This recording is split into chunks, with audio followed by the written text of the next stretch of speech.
to In the News for spooky Friday, September 13th, 2024. I am Brett Burney from appsandlaw.com. And this is Jeff Richardson from iPhone JD, who got stung by Friday the 13th this morning. That's why I had problems this morning. So we got to hear that. We might as well jump right in.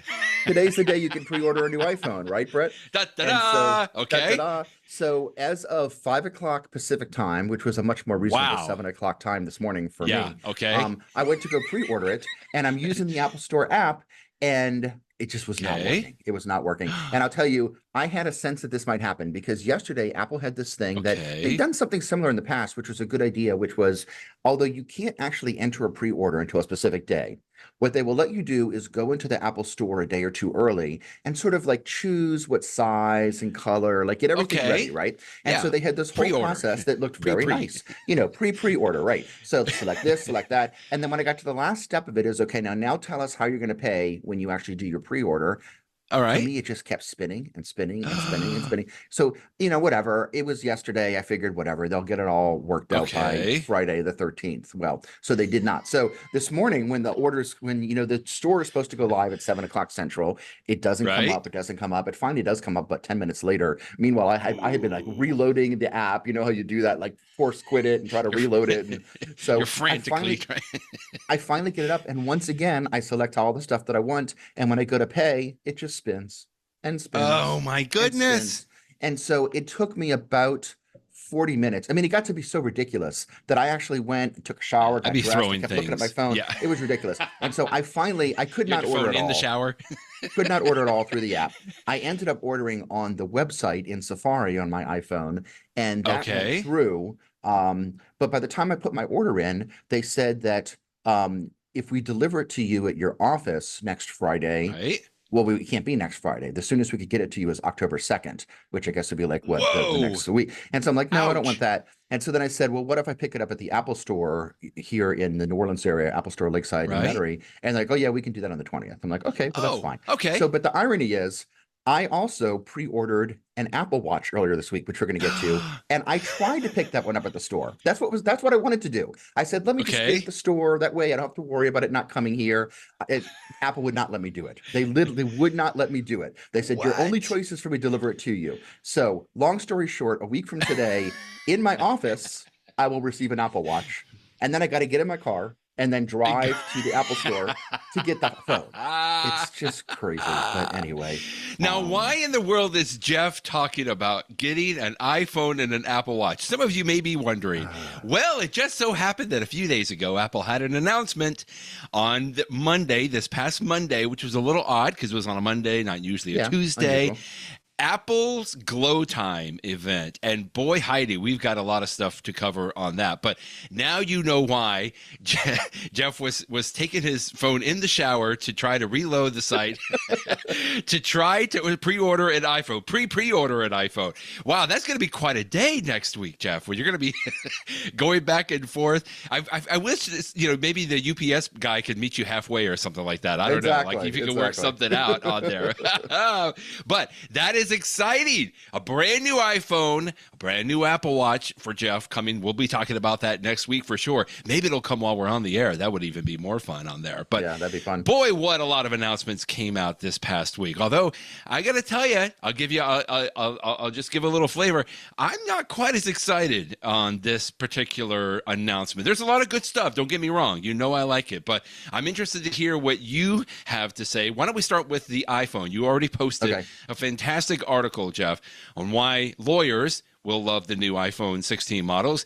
Your particular audience on iPhone JD is particular to lawyers, but what I love about your articles all the time is that it can apply to any professional in any organization, any profession in the world. And it was a good walk down here because we did get a new iPhone 16 and the new iPhone 16 Pro models as well. Yeah, I have heard others say the same thing as you, and we're going to circle around to that at the end. Saying that, oh, this year's upgrade is, you know, just a whatever upgrade, not too exciting.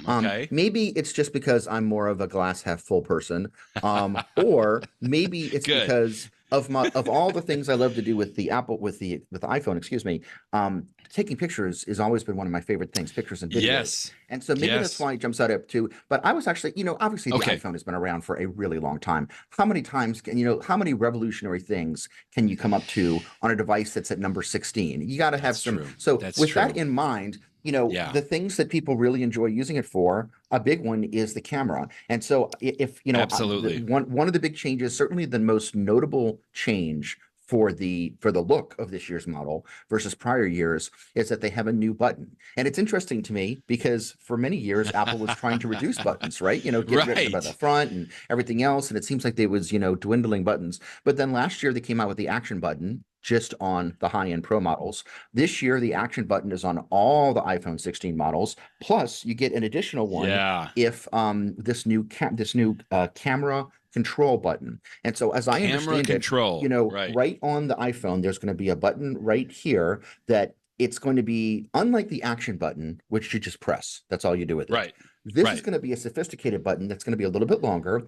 And you can, if you start to press it, it will just sense that you're about to press it. It won't actually push anything in, but by sensing the pressure on it, it will be like a half click. And anyone who's used like a digital SLR camera knows what that is. When you sort of half press the button, it starts to focus on it so that by the time you actually click it, everything's in focus when you take the picture. And so when you half click here, it's going to be even more powerful. You can do what I just talked about, focusing, or you can slide back and forth. And you're showing a great picture of it right now on the screen for people watching the video. But you can slide back and forth and adjust a whole host of things. You can adjust zoom, which is an obvious one, but you can also pull up a little menu and you can adjust, filters and all sorts of other little fidgety details of the camera, things that used to require pressing all the buttons in the bottom. And I guess you could still do that, but you'll be able to access that just from your finger. And then once you're ready to go, you press the rest of the way, and then it's a physical button. This is not a fake button. This is a real button that you will actually press in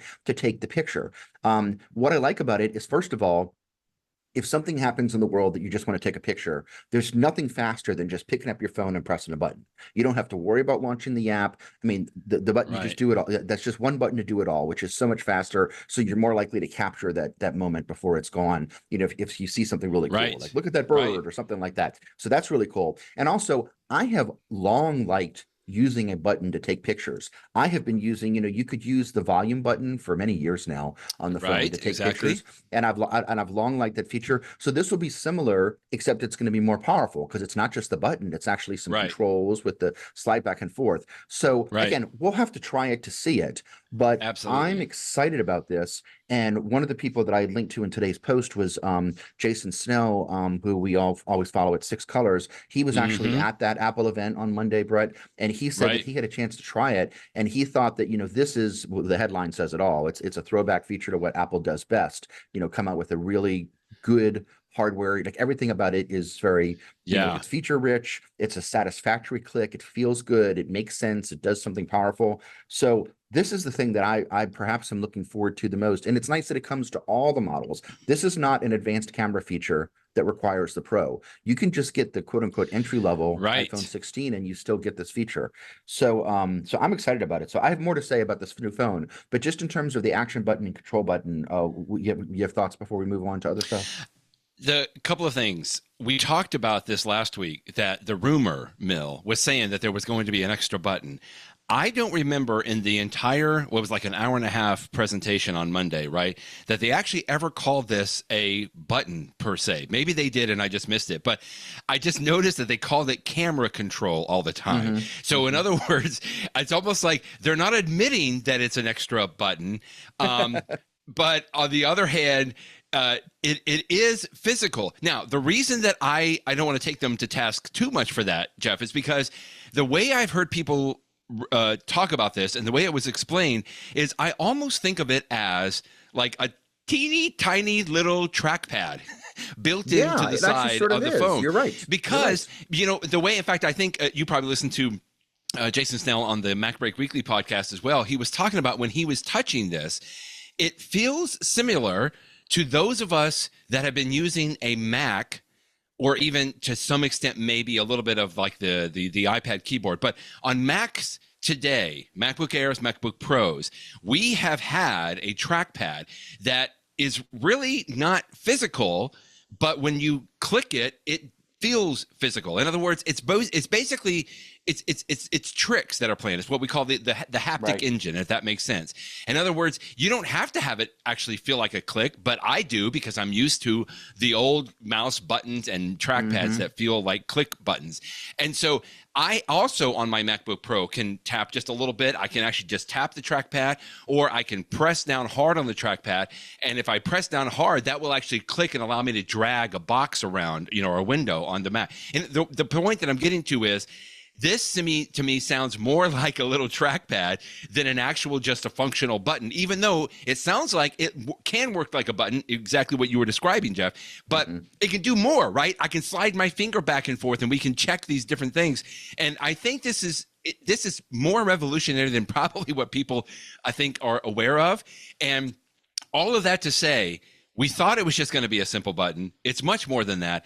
And the fact that it's dedicated only to the camera, like it's not going to be available to do other things in other apps other than maybe some other photo-centric apps. Like I think they showed off Snapchat, right? And there's like Halide and other photo apps that will be able to take advantage of this. But it is a dedicated button, dedicated trackpad for the iPhone just for photography reasons, not just taking a picture. You can also, if you hold it down, I think it takes a video, right? Like it's all photo related type things, to the point where there's dedicated hardware now, a cutout trackpad, whatever we want to call it, on the iPhone, that the iPhone is really now an eye camera that can also make phone calls. I mean, it just seems like this is really where Apple is going, because the last point that I'll make is, you said this, there are already hardware options or quick access options for the photos on iPhones. If you, on your lock screen, we all had that little camera icon in the bottom right corner. You could tap on that and you don't even have to unlock the phone and you can get access to the camera. I've done that a lot, but it does seem a little clunky. You could use the volume button to actually, once you unlock the camera, go into the camera app. But then some people could change that action button on the iPhone 15 Pro to go straight to the camera. And it just seems weird that we already had these options, but apparently either no one was using them correctly, or Apple just wanted to double down on the fact that here's an eye camera and you can also make phone calls on it. Yeah, let's make it even better, because I have my action button is like during the day, my action button does. Yeah, you mentioned that. The camera app. Now at night, I have it controlling some lights in my house. So, but no, I love that Apple has recognized. I mean, you made the joke of being an eye camera. The reality is that the word phone takes up all but one of the letters of the name iPhone, everything but the I. And yet we all know that the actual talking on the phone feature is one of the least important things I do with the phone. I do that, but I use it as a camera and internet communicator and everything else more absolutely. Frequently. So it is really interesting that with the dedicated capture button, the camera control button, or just camera control, I guess maybe they don't use the word button. You're probably right about that. Camera control, that's right. It's going to make it even faster to use it. It's going to be more powerful. It seems like the best of Apple, and I think this is what Jason was getting to, because on the one hand, it can be powerful if you want. You can slide back and forth. I think you're absolutely right to call it like a trackpad. You can access all the fiddly controls, or you could just press it down and take a picture, or hold it down and take a video. And it's the one button that only does that. It will never do anything else. It is nice that Apple allows third-party camera apps to use it as well. So it's not that you have to use the Apple app. I would have expected that's the sort of thing that you would think, like in year one, it's only the Apple app, and then in year two they open it up to third-party apps. But no, from the beginning, Apple is opening it up, which is great. So anyway, I mean, suffice to say, we'll be able to say more when we start to see it next week. Hopefully, I don't have it in my hands a week from today. But I'm excited about this feature. I want to underscore what you said. This camera control feature is available on both the iPhone 16 regular models and the Pro models. I would have lost money on that bet, Jeff, because the action button was only available on the 15 Pro models. And I would have bet that if there was an extra button, when we were talking about this last week, that it would just be available on the Pro models.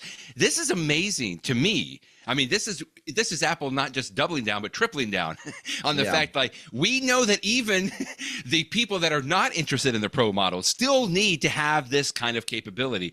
And I say good job on that, because I agree. Like, this is something that everybody is going to be using. And they obviously, I know we're going to talk about the cameras. They bumped up the camera specs on all of the options as well, which is great.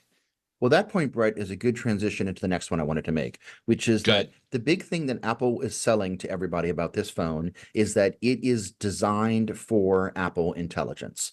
And what that Yes. really means is that it is powerful enough to use these next generation, AI models, generative AI models, and do a lot of the work, at least on the phone, which is a fancy way of saying that they needed to have more advanced processors. And another thing that's interesting about this year is that the new chip that they're using is called the A18 chip. Now, Right. Apple will technically tell you that the iPhone and the iPhone and the iPhone Plus, the entry level models, have the A16, and the Pro models have the A16 Pro. But the reality is, and again, we don't know for sure, but based on all the details and based on what I've read, it looks like they're really just the same chip. I think the only difference is, how when any computer manufacturer or company makes chips, they have this thing called binning, which is they make one type of chip, and then on some of the chips, every single part of the chip is working, and that's like the A plus version of the chip. And then on some of the chips, like maybe one thing's not working, and that sounds like a defect, but it's not. It's just it works. And so they will bin that one, and they'll say, well, this one is just a less powerful version of the same chip. It sounds like that's what Apple's doing here, because if you look at the spec page on the Apple website, they have those nice pages where you can compare them and stuff. The only real difference that I'm seeing there between the A16 and the A16 Pro is that the Pro has, I may be off the number, it has one additional GPU unit. So like the entry level one may have 3 GPUs, and the Pro has 4 GPUs. And that's the graphical processing unit. You're going to use that for some high-end video games. I'm sure Apple will use that for some of its photography stuff. But the difference between it's either 3 and 4 or 2 and 3, whatever that is, that having just a single additional GPU is nice, but it's not the end of the world. And so it's a long way to say that, unlike last year, where the entry-level iPhone 15 and the iPhone 15 Pro they literally had different chips. I mean, I think it was an A14 and an A15. This year, much like they all have the camera button, much like they all have the action button, they all basically have the same chip. It's just a little bit better version of it in the Pro. And so that is what I find interesting. And the reason for that is Apple wants them both to be basically just as powerful to take advantage of Apple Intelligence. And we'll get to Apple Intelligence in a second, but because Apple Intelligence is important. But the other things, why does anybody need a more powerful processor in an iPhone, considering how powerful they are now? The thing we say over time is, as software gets more sophisticated and complicated, and you want your iPhone and your other devices to be incredibly responsive. You don't want to wait. Nobody wants the spinning circles and, those sorts of things, as an exaggeration. It's nice to have things snappy. And so this is a year where all of the iPhones, whether you get the least expensive version or the most expensive version, they're all going to have that real snappy feel, which is going to be, it just makes you feel better as you're being productive, even if you're just answering emails or answering texts or looking up things in a document to talk to your client. So this is a great feature across the board. And then, of course, it also sets the stage for Apple Intelligence. We can come back to this in just a minute, but that was one of my takeaways on Monday, Jeff, is I don't remember if there has been such a slight difference between the iPhone regular and the Pro models. And I think that irked me a little bit because I always did. I guess, from just a pride perspective, I was like, well, I got the Pro model, right? And so I've got, I can name off multiple things, but you actually linked to an article. We'll come back to it in just a moment, to where, it shows maybe why you go to the Pro model, but I don't know that there's that much difference. And that's a good thing. I get it. I'm glad, because I think, to your point, you just said, it's almost like now everybody gets access to this very powerful chip. And like you said, they're setting the stage really for Apple Intelligence, which, by the way, is not going to be available when people get their first iPhone 16s. This may not actually happen for another month or so. We can come back to that as well. But anyway, just some interesting things on the differences there, which are not as many as there once was on some of these things. Can I ask you real quick, because you wrote about this, and I think this is another interesting little tweak here, is the bigger screens. Now, I know that the bigger screens on the Pro models, is it true on the iPhone 16? And when I say bigger, I think I'm talking about a 0.2 inch size, right? There might be a difference there, but it's not a whole lot. But I bet when we get them in our hands, it's going to feel a little bit bigger. Yeah. My understanding, and I think I'm right on this, is that if you look at this last year, for the iPhone 15, both the 15 and the 15 Pro were the same size, and the 15 Plus and the 15 Pro Max were also the same size. Yeah, I'm gonna have to look This that year up. it's different. And you were talking about what's the difference between the models, and we'll get to all this in a second, or maybe we might as well get to it now because we're here. We're just sort of jumping around. You know, there's really three big differences. There's that slightly better processor that we talked about, not a big deal. There's the size difference, which is the one that you just mentioned, and that the iPhone 16, just entry level, versus the iPhone 16 Pro. The Pro is 2 inches bigger on the screen, so you're going to just see a little bit more. You know, you may see 1 extra line of emails, maybe maybe even 1.5 extra lines of email in the Mail app, and likewise pictures will be just a little bit bigger. Everything will be a little bit bigger.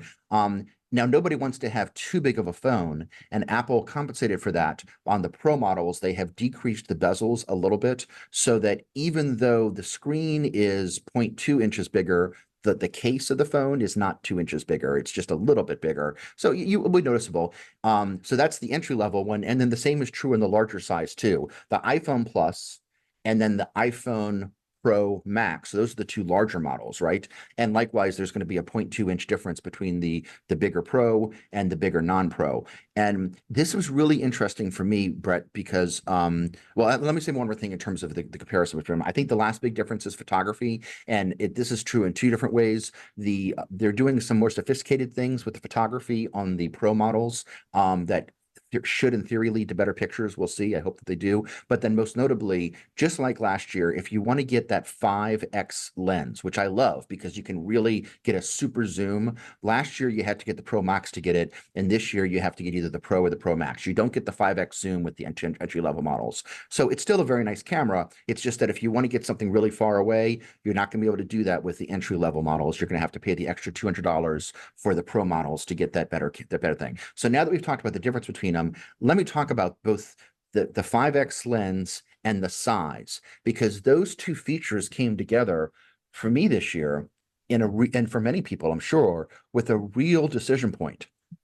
Last year was the first year that I ever got the super big model of the iPhone. I had resisted it for a long time because I thought it was going to be too big. You know, I used to joke it'd be like Maxwell Smart holding up a shoe next to my face. I was just afraid that the big iPhone would be too big for me. But last year, because only the largest model had the 5X, and I really wanted the 5X, and sure enough, I have loved the 5X for the last year. I was correct to get it. I decided to opt for the bigger model. So this week, Apple changed things, right? Because now I can get that 5X lens that I've loved so much for the last year on the regular size iPhone Pro. So I'm like, you know, last year, the only reason I got the larger model was for the lens. Now I don't have to get this largest model. And just to make it even more of a choice, everything's bigger this year. So even the quote unquote smaller iPhone Pro is still 2.2 inches bigger. So I'm like, do I really like that bigger screen enough to have something that's even bigger? And I went back and forth. And I finally decided this morning to order the Pro Max. Am I going to think it's too big? I don't know. You know, we'll see when I have it in my hands in a week. There is a theoretical possibility that I will use it for a few days and think, oh my goodness, this is just too big. This is crazy. And then I'll return it and go back to the smaller model. Or maybe I'll say, you know, it's been okay. I mean, I was really concerned that this fine phone that I have right now, the 15 Pro Max, like when I put it in my pocket, was going to be too big of my shirt. And it's bigger, but it's not obnoxiously bigger. And in my hand, you know, it's a little bit bigger, but not so big that I feel like it's going to slip out of my hand. It certainly hasn't. But it's going to be even put more to the test when I get this new 16 Pro Max, which is going to be the biggest iPhone ever made. I don't know. We'll see. Okay, well, let's go back quickly to Apple Intelligence, Jeff, because I think I just mentioned that it's actually not going to be available on September 20th when everybody gets their new iPhones. I remember that several folks in the presentation on Monday alluded to it, obviously. They're excited about it. They were talking about how the iPhone 16 is built pretty much specifically for Apple Intelligence and supporting that, but you don't get it yet. In other words, get the new iPhone, but you're not going to get it. And I felt like it was just a kind of an odd, awkward little thing. It's like, hey, we want you to get a new iPhone and upgrade, but you're not going to be able to enjoy all of the really cool things that it can possibly do very soon, but it'll have the chip in it ready to go once you get there. That's a hard sell a lot of times. But anyway, we didn't really see a whole lot more, I don't think, new about Apple Intelligence. They were just alluding to the fact that, hey, we talked about this a few months ago. It's going to come. we're excited about it. You should be too, but you haven't seen it yet. Yeah. It's kind of a weird little area that we're in right now, I think, with Apple and the intelligence aspect. We've seen this in past years, that one of the Okay. features that Apple has announced as something you get with the new phone is something that's not quite yet available. Like, for example, there was years ago that they were talking about how like night vision was going to be even better, but you were going to have to wait for an update for it. And there was another year that they were talking about some other camera thing. But often it's just like a side feature that they're saying, hey, and this is coming. It's going to be another reason you want the new model. What's really remarkable this year, as you say, Brett, is that Apple is putting a lot of their eggs in the Apple Intelligence basket. And that is it's really one of their big selling points for getting a new iPhone. So it's a little interesting that something that they say this is a great point. Maybe not the only reason, but one of the primary reasons that we encourage you to get this new phone. And by the way, you can't actually do it yet. And again, it's going to, that's what I'm saying. Next month in October, they're going to have some of the initial Apple Intelligence features available in the whatever number we're going to have next, 18.1, I think. 18.1 update. So, the reality is only a few of us are going to be getting the iPhone on. Well, not a few of us. A lot of people get one on the day they come out. But, all of the early adopters are going to have to wait just a few weeks to take advantage of it. And then we'll start to have something next month.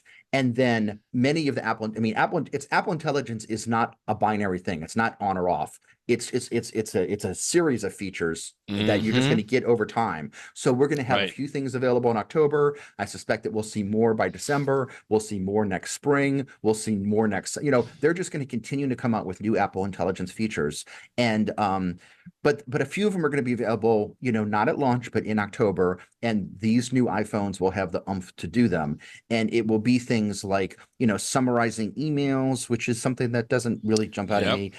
Of all the Apple Intelligence features, the one that I've thought this actually could be interesting. Apple did a nice job of putting together an advertisement that I actually linked to at the end of my post today. Oh yeah, here you got it. They have a series of ads with an actress, Bella Ramsey, and many people know her because she was in a HBO show, The Last of Us, which was based on the video game, and she also had a fantastic role in Game of Thrones too, where she played like a young queen or something like that. But so she's a great actor. But it's interesting that they've decided to tap this actress to talk about Apple Intelligence, and they currently have a series of 3 different commercials, but the one that jumped out at me the most was the one that I linked to here, where, not to give away the commercial, but I guess I will give it away. She's basically at a party and she sees somebody across the room and she's like, we've all had this happen before. I do not remember that person's name, but I know that we had dinner together at such and such a year or two, and so that's what she does. She turns to her phone and she says, hey, who was it that I had dinner with at such and such a place, earlier this year? And Siri is smart enough to come back and say, oh,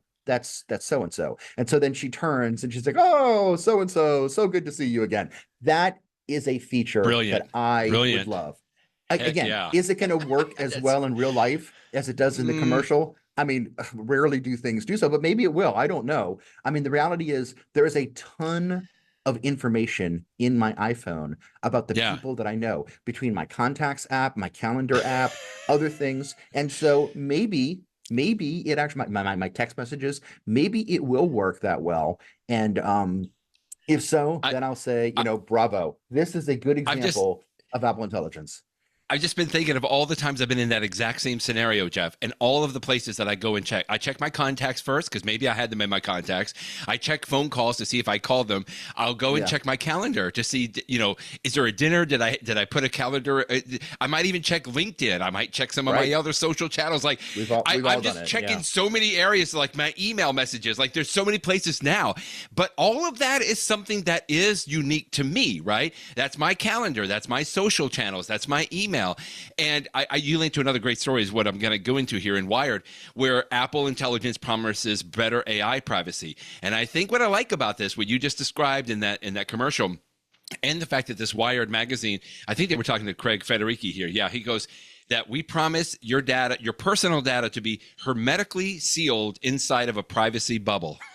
Now, we'll see how that goes out. But just when you were talking about that scenario and the way that I would normally go about it, maybe this could work, right? That could be something that I would entrust to use Apple Intelligence, at least the first tier of Apple Intelligence that is on my device. Because then there's private cloud computing, And then there's, it goes to Chat GPT, and there's a whole lot we've really got to figure out how that's all going to work when it's in our hands. But I think that's kind of brilliant. I mean, just that exact same scenario that you're talking about, how many times I've been there, and it would just be great to ask Shlomo, like, who was this, or can you give me an idea? And that would be brilliant. That would be absolutely brilliant. Yeah. So, I mean, let's table the rest of Apple Intelligence till we're actually trying it in a few weeks. But wouldn't it be great if it is as cool as Apple thinks it will be? And if it is, then these new iPhones are going to have all of the power that you need to take advantage of it. So, so that's good. Okay, I want to just real quick. Let's run through your article. Did you have somewhere else you want to go to? Because you talked about I was just going to say a couple the battery, minor little features.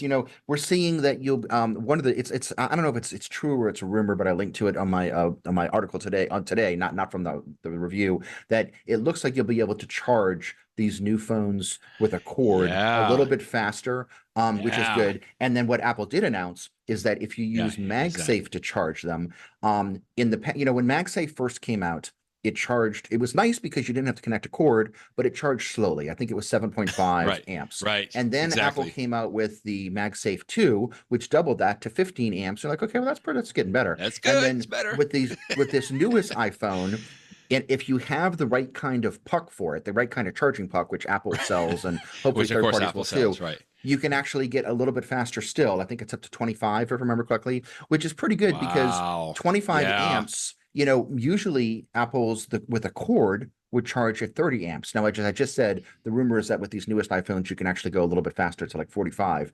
It's going to pretty much always be the fastest possible way to charge an iPhone is with a cord.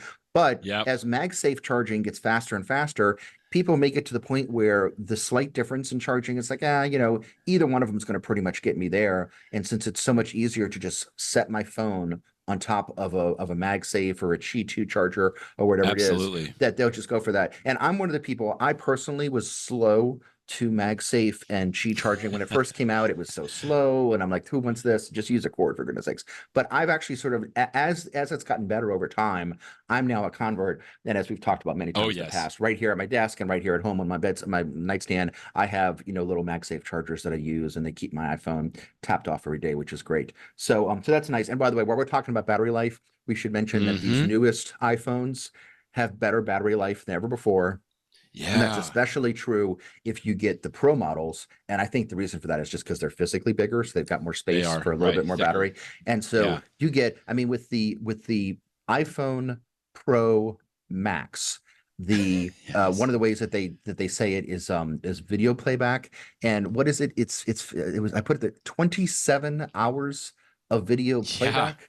I mean, that's what they claim. I think that's enough. If I find myself in a situation where I need to watch more than 27 hours of video in a row, I'm going to probably take a rest and let my iPhone charge in between that. Right. So that would be a super, super, super long plane trip that you'd have to have. So, there's a lot of battery life in these phones, which is always good because we've always been in situations where, maybe your iPhone's not getting a really good cell phone connection. And so it's using its battery even more than normal. Right. And by the end of the day, nobody likes to be completely out of battery power. In fact, related to battery power, I did not put this in my post this morning, Brett, but I've actually, and I didn't link to it today, but I've actually heard about it this week. This is not something that Apple has officially announced, but they have alluded to the fact that, how we've all had a situation with our iPhone where when it's working really hard, downloading updates or something like that, how your phone can get a little hot. And it often gets hot, like in one particular point, you can sort of feel where that processor is. This design of the iPhone 16 has got two things in it. It's the way that the aluminum interior case is designed, and also it's got this graphite sort of a shield that goes in that sort of dissipates, is that the right word? The heat. Yes. And so the rumor is that this new iPhone will do a better job of not getting so hot. And that doesn't happen a lot. But we've all had that happen. And I've also had times where, like, if I'm outside on a super hot day, like at the beach, and I'm taking a lot of video, between it being hot outside, between the sun hitting my phone, and between me doing like lots of hot 4K video, every once in a blue moon, and it doesn't happen often, but I have gotten to the point where my screen will like totally dim, like more than it's ever dimmed before. And if you go really far, you'll actually get an alert from your phone. It'll shut down. This is too hot. It'll shut down. Yeah. So it would be nice and I presume that this is true, that the rumors are that this model is going to be better, and we'll see in practice. But it would be nice if the next time that I'm on that sunny beach day taking videos, maybe the phone will do a better job of keeping cool. So that's really nice. I was inspired about that just quickly because I know we talked about this when the new iPad came out a few months ago, right? Is that they had sort of like a new kind of a skeleton, if you will, on the inside that I think was more so to make it a little bit thinner than how they spread out the components inside. But I also believe that it was some of that was because of heat dissipation on that as well. So yeah, I did catch on that, and I don't see that a lot of people have talked about that quite yet. The only thing that I can't believe we didn't cover, like the actual headline here, is colors. I mean, there are so many people that are so happy that the iPhone 16 now has actual colors, like deep, rich colors. There is black, white, pink, which, you know, that's what we are, teal, ultramarine. I mean, some people have been saying they looked at this pink and they say it's Barbie pink. It's not just like, you know, rose petal color. It's Barbie pink on here. But these really do look pretty. I mean, I gotta say, it looks like it's very rich. On the iPhone 16. Now, if you go to the iPhone Pro, you pretty much get, what is it, like black, gray, a little lesser gray, and a little brownish kind of a gray on there. Yeah. So not a whole lot of color options on the Pro side, but they are titanium. I think they call it Desert Titanium is one of these new models in there. Anyway, just wanted to throw that out because a lot of times you guys all know that Jeff and I, we're more concerned like with the components and the functionality, but I know there's a lot of people out there that just like, ooh, green phone. That's the one I want. Exactly. Good stuff. All right. One last little quick thing here. You linked to a story, 22 features that the 16 and 16 Pro models have that other iPhones don't. Anything you wanted to highlight here? I think we've done most of it. The camera control, the A18. Yeah. But if you want to get really, really, you know, they've got lots of itty bitty things in there. Like one of, for example, I just saw you scroll by was this visual intelligence feature. Yeah. It's sort of a subset of Apple Intelligence, but you can hold your phone up to something like a store and it will actually tell you, oh, this, you know, based upon your GPS location, and the picture is like, oh, this is the store. Let me tell you what its hours are. Here's the phone number if you want to call it. Here's the website, and, you know, things like that. Or you can put the other example they showed is you can point to a dog and you can see what kind of dog it is. And see what kind of dog it is, right? A version of that in the past, but that'll be cool. But that website has actually got a nice job of like every little bitty thing that you may or may not use all of them, but it's just to see all the new things added this year. Yeah. And also, let's not forget, that is people using the camera control button / trackpad. I mean, the fact that, you know, you and I talked about it in the context of taking pictures and videos, but that's utilizing, I think it'll even more so on the Apple Intelligence side. Like you said, it's sort of a subset, but I think that's another area where they could get into, like you pointed at a plant. There's a lot of apps that you can point at plants or pets or even people, and it can even tell you what it is, you know, and we talked about that even in the magnifier. There is that that artificial intelligence built into the magnifier app in the iPhone. And I love showing this trick because you can point it at something and it'll describe to you what it's pointing at and what it's looking at. And that's pretty amazing as well. Cool stuff. Yeah, so I think that's pretty much covered. Anyway, it's a great link. I'll make sure that we have that there in the show notes as well. Okay. But that's not all. They also had two other main topics that they talked about on Monday. How about let's do AirPods quickly? Sure. There was not a whole lot of exciting new announcements in here, but a few tweaks and things that actually, I think one of the most significant announcements of the entire thing, but on a much bigger picture, came out of this AirPods section here. But your thoughts on AirPods announcements that came out here? So three main announcements. First, they have the new cheaper version of the AirPods, which are just the AirPods, you know, the sort of plastic ones. Right. They've changed the design on them again so that the shape's a little different. They say it's going to fit even more people's ears, which is good. And they're calling these the AirPods 4. And you can get the AirPods 4 in two versions. One version that has a version of noise cancellation. It's not going to be as good as the AirPod Pro noise cancellation, because the AirPod Pro, not only does it have the the chips that can be used for noise cancellation, but because the tip fits completely within your ear, it's got sort of an active, or a passive noise cancellation. These AirPods, they don't completely fill your ear canal, so they're not going to have that, but they are going to be able to cancel at least some outside noise. And I think the difference in price is maybe $30, $40, $50, something like that between $50 is all. 50. Okay. So you can either get the cheap iPhone the cheap version of the AirPod 4 that doesn't have that feature, or for an extra $50, you can add that feature. So that's nice. So that's a brand new product that we haven't seen before, and we'll see what people think about them. Then what they said. I was just going to say, this is where I first got annoyed at this. First of all, it's the AirPods 4. Cool. 4. New version, $129. Then they said AirPods 4, but with noise cancellation. That's fantastic. $179. So $50 difference. My question is, Jeff, who's going to walk into an Apple store? I know there's some people, but I'm just saying it's a $50 difference. Like, why would you confuse consumers so much? They're both AirPods 4. It's just you got to say AirPods 4 nothing and AirPods 4 with active noise cancellation. I'm glad the noise cancellation is coming to the AirPods 4. Like you said, though, I don't think it's going to work quite as good. But that was it on the AirPods 4. How about next? If they had asked me to come up with the name, I might have called one the 4 and one the 4 Plus. Thank you. Like that. That's what I'm saying. Exactly. So, anyway, a little bit of a naming thing. So another thing that's new is the AirPods Max, which are the big things that go over your ears. Apple made a change. It's barely new. They took off the Lightning port and added USB-C, but they did not change the chip inside of it.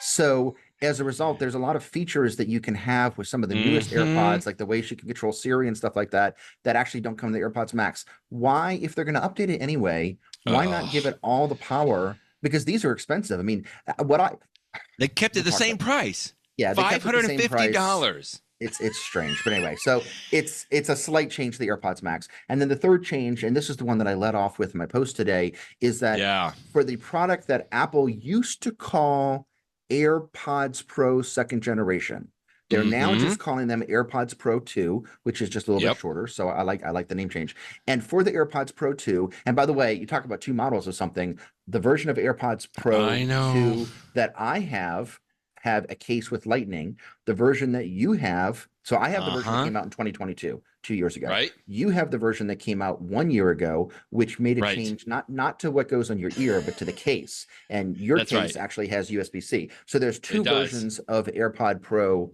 2 out there. But regardless of which one you have, Apple has this new feature, which is pretty cool, which is that it can help you with ear health. First of all, you can actually run a test. Like you'll use your iPhone and it takes a few minutes and it plays different types of sounds in your ear, and you can say, tap here if you hear something, so by explaining what you can hear and what you can't hear, it can actually figure out, first of all, are you having hearing loss? And second of all, what's your profile for how to adjust your hearing loss? Which is interesting because apparently a huge number of Americans, especially as we all get to a certain age, have some degree of hearing loss, and some people know about it more than others. But so we will all, everybody with AirPods Pro 2 can now have built in the ability to have your hearing checked without having to go see a doctor, which is pretty cool. This is not available today, but it's coming very soon. In fact, it was literally just approved by the FDA yesterday. And then second of all, in addition to doing a test, you can actually use your AirPods Pro 2 as a hearing aid. And so hearing aids cost $300, $400, $500, if not more. And so now the AirPods Pro 2, which you may already own and cost about the same, about $300, it has the ability to be a hearing aid. And so if there's somebody across the room and you can't hear them talking because of your hearing loss, that same test does a little profile for you, and it can boost the audio so that you can hear the person. And so I think this is really cool that you can, and it's not just for hearing things in the environment. It will, once it figures out your specific hearing profile, it can apply that profile when you're just listening to music and when you're listening to a podcast or talking on the phone. And so, AirPods, in addition to just being something that you can listen to something, it's almost like this medical device that is going to be adjusted to your specific hearing needs. It's pretty cool. I have a few quick thoughts on this. First of all, the fact I already use my AirPods Pro 2 as a hearing device, but it's more of a hearing filter, I would say. Because I think of them today. I've mentioned this several times on the podcast, Jeff. I think of the AirPods Pro 2 almost as a way to protect my hearing now. When I go to Chicago or somewhere in a big city, so much noise, so much, and it just annoys me. And so I usually leave my AirPods Pro in, but with like adaptive option on, if that makes sense, right? Instead of transparency, I go to adaptive so that it, we saw this when Apple announced this, you could walk out and there's somebody doing a jackhammer and immediately my AirPods Pro 2 will downplay that. It'll basically noise cancel out, but I can still hear maybe voices or if a car's coming up on, that kind of a thing. So I have already been thinking about the AirPods Pro 2 in sort of a medical type like aspect on there. Yeah, so that was the first thing. Yeah, exactly. So that was the first thing I thought of. Second, the fact now that this can also be used, and they actually had approval, because when they announced this on Monday, they did not have, they said FDA approval forthcoming. They had two things where FDA approval was not there yet. And I thought, okay, well, that's going to be another 5 months, but it just was a few days, which is amazing that it came out yesterday. But it now can be a hearing aid. So thoughts on this? My mother, first of all, resisted for a long time getting hearing aids, and she needed them. And you even had another link today in this a story from Ben Lovejoy in 9 to 5 Mac to where this could change social norms. That we still have sort of the stigma, unfortunately, with people that have hearing aids. They don't want them. They like, they think it's too much. They don't want to get them. So the fact, if you could just utilize something that is like a more socially acceptable, I guess, pair of AirPods to listen, but they can also double as hearing aids. That's amazing. I mean, I feel like that just breaks that down in that aspect. And here's the other thing, just last point quickly. I remember when my mother got hearing aids, I think they were like a secondhand from a family member, but it was still $1,600 for this. I mean, hearing aids are very expensive for good reason. I understand. They do amazing stuff, and I'm glad that my mom got them several years ago.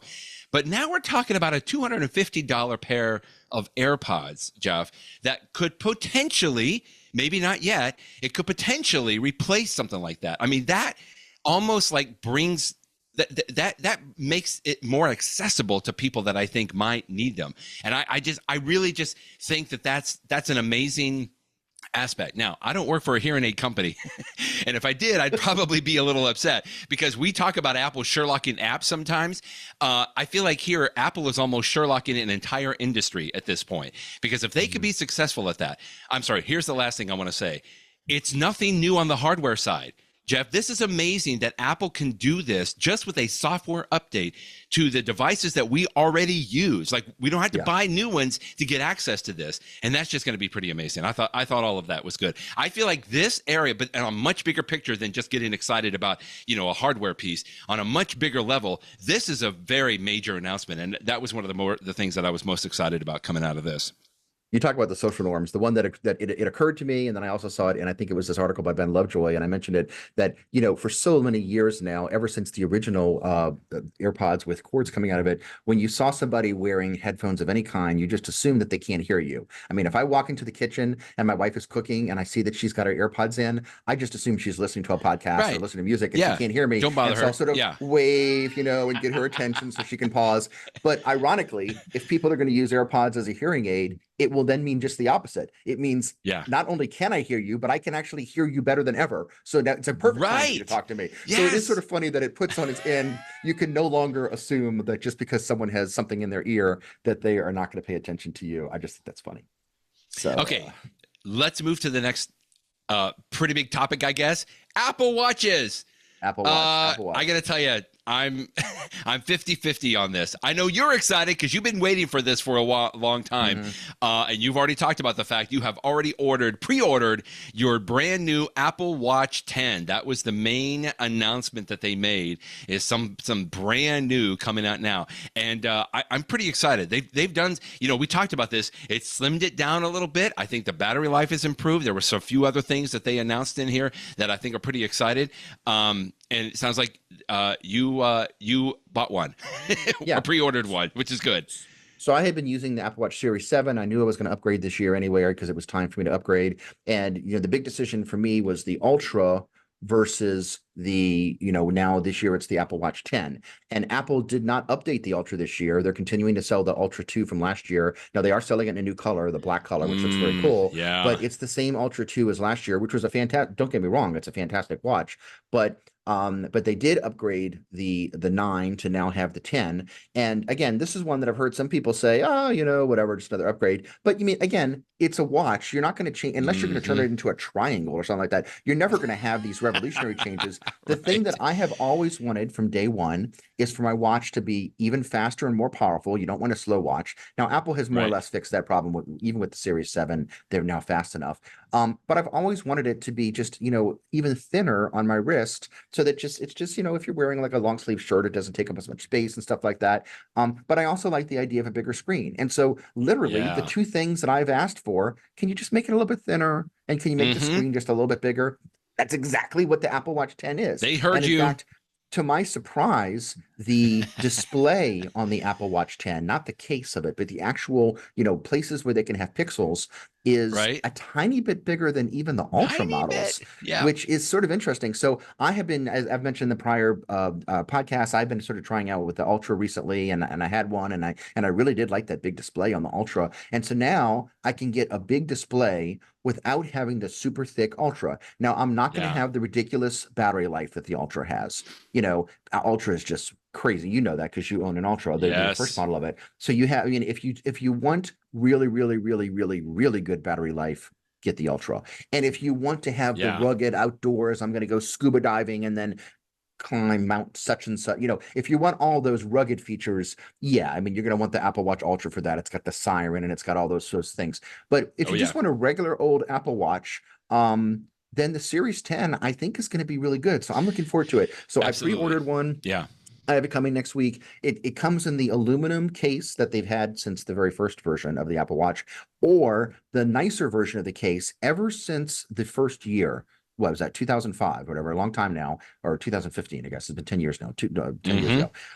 I have been using the stainless steel version of the Apple Watch, which I've really liked. I like the shininess of it. And I think it's really pretty. But this year they don't have the stainless steel version for the first time. They have everything is in titanium, which they've done titanium before in the watch. And again, the Pro models of the phone are all titanium. Titanium is a great material because it's incredibly durable. Titanium, incredibly durable, but also very light. And so I'm looking forward to see it. The version that they're using on the high-end Apple Watch is a little glossy, which will be interesting. So that's the one that I ordered. So I will have it. Hopefully, it will be delivered a week from today, maybe even while we're recording this podcast. We can talk about it next week. And so we'll see what it looks like. But I'm looking forward to it, and I hope that I like it. And they also have a lot of new Apple bands and stuff like that. In fact, you were talking about the colors. Apple faces. Yeah. You talked about the colors for the iPhone. The band that I chose for it was one of the colors of the new iPhone is ultramarine, and they also have that in the bands. And so I've always liked the solo loop bands. So I ordered a solo loop band in ultramarine, just sort of a little bit brighter blue. We'll see what that looks like, but that'll be sort of fun. But I also mentioned that the Milanese Loop, which has been one of my favorite bands for forever, they now have a titanium version of the Milanese Loop. Now, I'm going to be curious. Titanium Milanese. I have used my regular old silver Milanese Loop with an Apple Watch Ultra, which has a titanium case. Right. And I thought it looked fine. It wasn't that much of a difference. But having the titanium Milanese Loop might be even nicer. I have to look and see how expensive they are. That might be like I don't know, something I asked for like a birthday present or Christmas present or something like that. It's just to color match it. I mean, the fact that I've had a Milanese Loop for 9 years and have used it almost every single day for 9 years shows how much I like that style. So I'm glad that we have a new color of it. So anyway, so for me, I'm excited about this Apple Watch. And it's going to be the latest and greatest, a little bit bigger, a little bit thinner. One thing that I've noticed, somebody said this, we'll see if it's true next week. One of the things I love about the watch that you have, the Ultra, Brett, and the Ultra 2, is that watch face called the modular modular Ultra watch face. We talked about this 2 weeks ago. It's got a couple weeks ago. It's got so many complications on it. I really, really love that. Yes. Apparently, it's not going to be available with the Apple Watch 10, which makes no sense because Not cool. it's big enough to support it. Now maybe Right. that rumor is not true. We'll find out in a week. It Okay. might just be, because the word Ultra is in the name, maybe Apple is saying, nope, if you want that watch face, you got to get the Ultra, which would be very unfortunate because it's totally big enough for it. But anyway, that's a minor little detail. So, well, I'll have more to say about the Apple Watch in the coming weeks once I have one on my hands. But I was excited. I mean, much like the iPhone, it's not revolutionary changes, but it's enough for me to be excited. I feel the same way about this Apple Watch. This is it's really a lot of what I've been asking for, and I'm excited about it. So here we go. I love this little comparison image that they have here. If you have a Series 7, 8, and 9, that's a great image. Go into a 10, look at that difference. I mean, it doesn't look like it's a ton of thickness. I mean, so to describe what we're showing is Apple on their website has this comparison where you can see half of the watch as a Series 7, 8, or 9, and the other half is Series 10. And you can see the difference in what they call the Thin Stint Classic. They did make it a little thinner, not terribly thinner, but I think that's going to make a big difference for folks. It's certainly, if people, I find a lot of people hold on to their Apple Watches for many years, Jeff, and I think there's going to be a lot of people coming from a 7 or 8 even and upgrading to a Series 10, and that's going to be a big deal. We don't have to spend a lot of time on this, but just one thing I wanted to mention, that the second thing that Apple was waiting on FDA approval for, and I think we're still waiting on this, is they announced that the Apple Watch will be able to detect sleep apnea. Well, I guess more specific, it's like it'll detect whether you stop breathing basically overnight, and they'll interpret that if that is sleep apnea, or at least similar to the way they do AFib right now. They're not telling you got sleep apnea. They're telling you may have a problem. You might want to get this checked out. That was a pretty exciting thing. We talked about this a little bit last week. I think that this might be coming.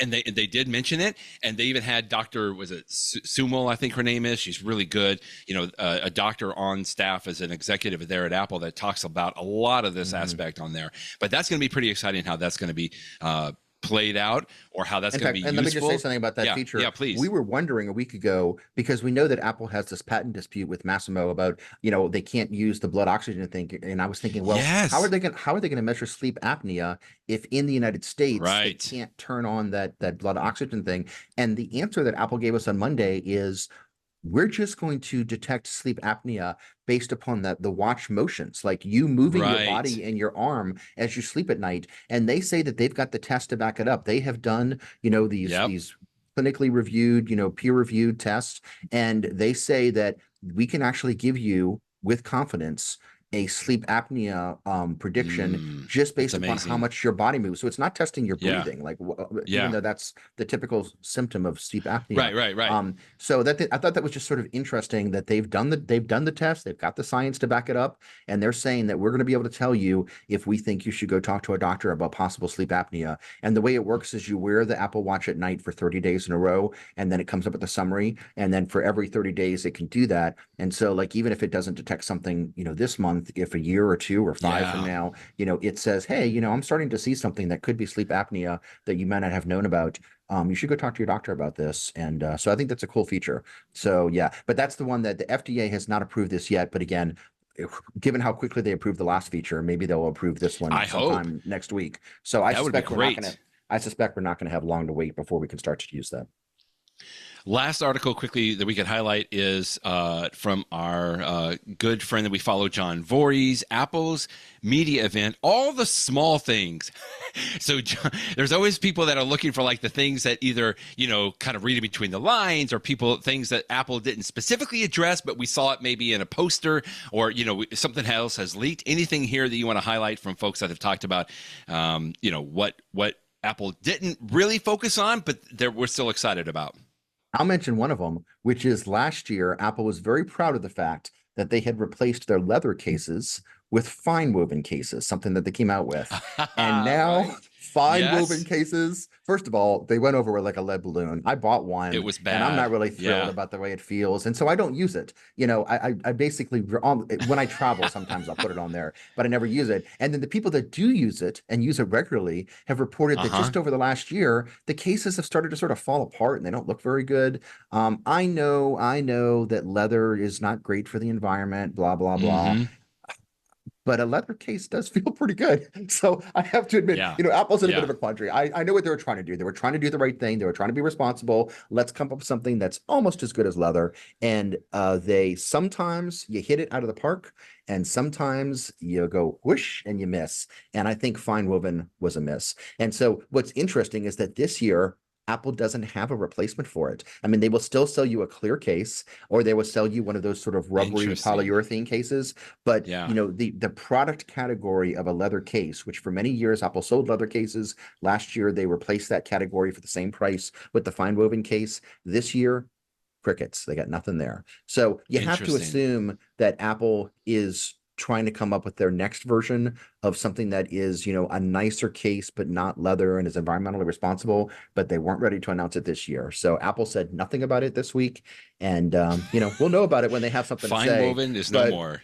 It was something, we barely knew you, and see you later. So that was one of the small non-announcements that jumped out at me. Anything jump out at you, or just a couple of quick things real quick. You alluded to this in your review of the iPhone 16. Is now they're going to support Wi-Fi 7, which I got to be honest with you, I don't even know what that means, other than it's got to be better than Wi-Fi 6. And so I'm glad that they're continuing on that. And then also, there wasn't a lot of this on Monday, but John talked about it here. Apple's satellite-based services are being expanded to the UK and Canada. And I got to tell you, I'm just really interested in watching this. And there was another story that came out this morning that United Airlines is within the next few months going to replace all of their planes with free Wi-Fi from SpaceX that has the Starlink capability. And that is basically a satellite-based Wi-Fi connectivity. And so all of that to say, my mind's been in this space of like, man, improvements, not just to Wi-Fi and speeds, but how does that affect cellular? And then, I've been very excited that Apple has continued to push a little bit into this satellite-based capacity. We have it now for like emergency functions and stuff, but if we're able to maybe text message through satellites versus maybe cellular services, that's maybe a couple years, several months down the road. I get it. But I just was excited to see that they're continuing to kind of push on that. And those are the things that got me a little bit excited.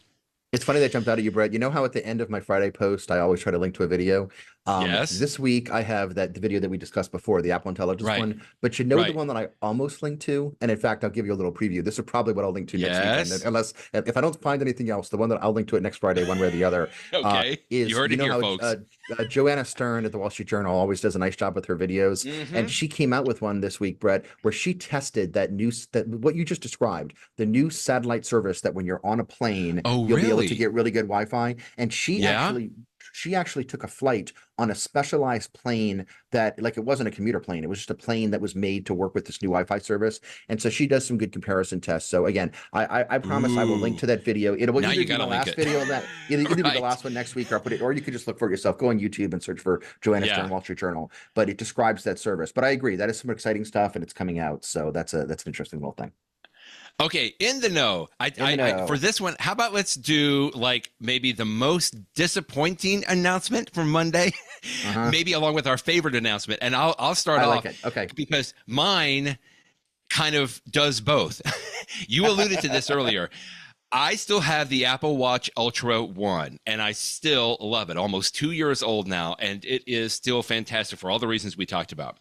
So I was so anxious that on Monday that they were going to release, of course, the Ultra 3.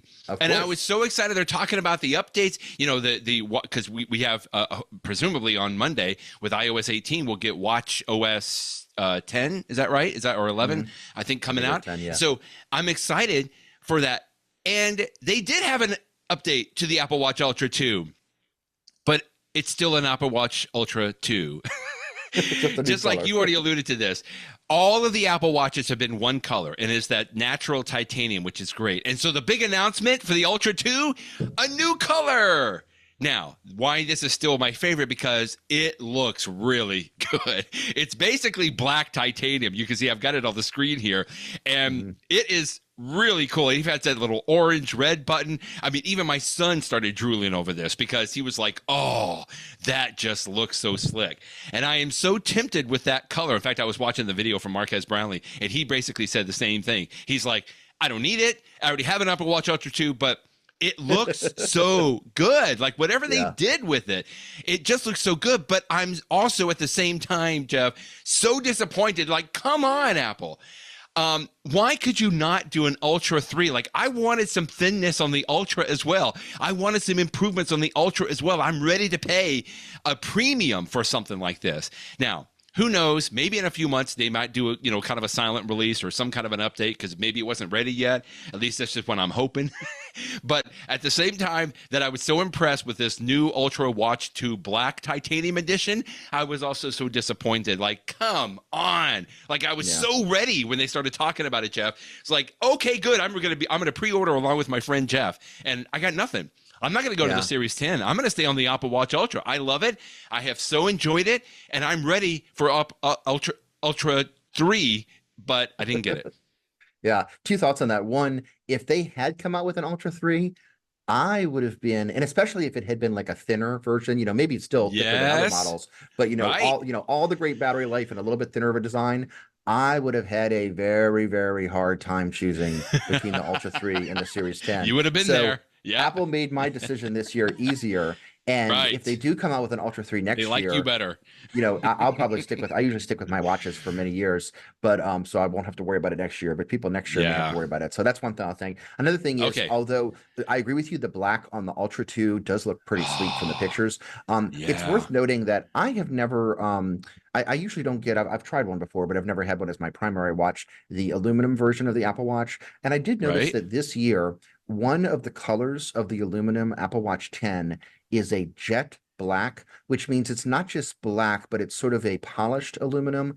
And I will tell you, a long time ago, Apple had an iPhone, back when the iPhones used to be aluminum, and it was a jet black version of the iPhone. It looked pretty cool. Right. So I will just say that if a black Apple Watch interests you, and if the Ultra line looks like it's got a cool new color, but even the other end of the extreme, even the entry level line, I haven't seen one in the stores yet, but I look for it, since I have to be in the store next week anyway to pick up my iPhone. I'm gonna take a look at that jet black version. Might as well pick one of those up too. Yeah, no, but at least look at it. It's an interesting color. So. When I think of the announcements, the biggest disappointment for me was the AirPods. Was the AirPod Max, that big one, of course, because it was such a minor change. And the reason I say that is I don't need AirPods Max. I love my AirPods Pro, but I can imagine a world where if the AirPods Max had been cheaper, because they're too expensive, I think.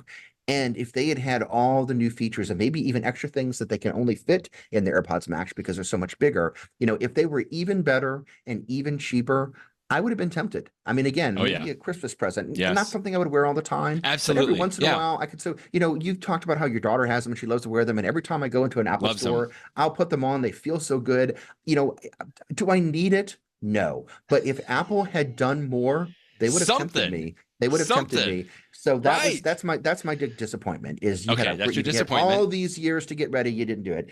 And my favorite new feature is the one that we started our podcast talking about today, this camera control button. I've already talked about all the reasons I'm excited about it. But again, I really, the iPhone as a camera has been so important to me. This looks like a really cool new feature. Can't wait to try it. It was, even though there had been some rumors about it, as you said, we did not know that it would be, as much of a trackpad as a button. I was very excited about the announcement. Can't wait to try it. Makes me very excited to have an iPhone. I love that every new iPhone model has it. So even if you don't get the Pro, Max, Double, Super Secret, blah, blah, blah probation, whatever version of iPhone you get of this new model, you're going to get that camera control. And I can't wait to try it out. Very excited. That's great. Whoo. Okay. Lots of stuff to cover. And it's been a fun week. But it may not be as fun as next week. I'm hoping that you get to have new toys that we could talk about. And as we have alluded to a couple of times, Monday is when iOS 18 is to be released to the public. We all get something. And so I plan on updating. We say this almost every time, Jeff. All of our listeners, don't feel like that you need to update necessarily on Monday because this is a big leap, right? From 17.6 or whatever we're on now to 18. We're excited about it because we've been talking about it, and we'll report on that a little bit more, of course, next Friday as well. Maybe with new toys and a new iOS. I mean, come on. What else can we ask for? That's going to be great. So in that case, we'll talk with you next week, Jeff. Thanks, Brett. Bye-bye, everybody.